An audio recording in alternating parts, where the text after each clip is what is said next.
உங்கள பார்த்து நல்லா படிக்கலையா, நல்ல வேலைக்கு போகலையா, இன்னும் கல்யாணம் பண்ணலையா, இன்னும் செட்டில் ஆகலையா அப்படின்னு கேட்டால் நம்மள நிறைய பேருக்கு கோவம் தான் வரும். ஆட்டும் ஒரு சில பேர் மெச்சூரிட்டியாக அமைதியாக கம்முன்னு போவாங்க. சரி, நம்ம லைஃப்பை பற்றி நம்மளுக்கு தான் தெரியும், இவனுக்கு என்ன தெரிய போகுது அப்படின்ட்டு. ஆனால் மேக்ஸிமம் கோவம் தானே படுவாங்க.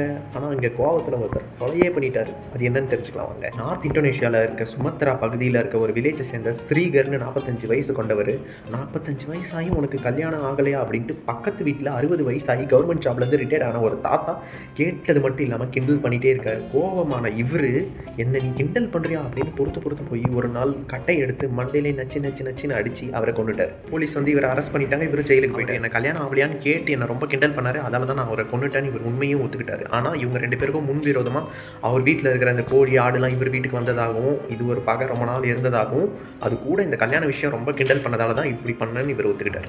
இப்படி ஒரு விஷயம் 2024 இந்தோனேஷியாவில் நடந்தது. அந்த நாட்டு சட்டத்தின்படி ஒன்று ஆயுள் தண்டனை கொடுப்பாங்க, இல்லைனா மரண தண்டனை கொடுப்பாங்க, இல்லைனா இத்தனை வருஷம் ஜெயிலில் இருக்கணும்ட்டு ஒரு தண்டனை. அதில் எந்த தண்டனை அவர் கொடுத்தாங்கன்றது கரெக்டான டீட்டெயில்ஸ் இல்லை. ஸோ இதுதான் நடந்துச்சு. ஸோ இந்த மாதிரிலாம் லைஃப்பில் நிறைய பேர் கஷ்டப்படுற மாதிரி பேசுவாங்க, நடந்துப்பாங்க, பண்ணுவாங்க. நீங்கள் எதுக்கும் ரியாக்ட் பண்ணாதீங்க. உங்கள் லைஃப் உங்களுக்கு தெரியும், அதை நோக்கி போய்கிட்டே இருங்க. எதையும் ரியாக்ட் பண்ணாதீங்க. உங்களுக்கு மட்டும் இல்லை, எனக்கும் சேர்த்து சொல்கிறேன்.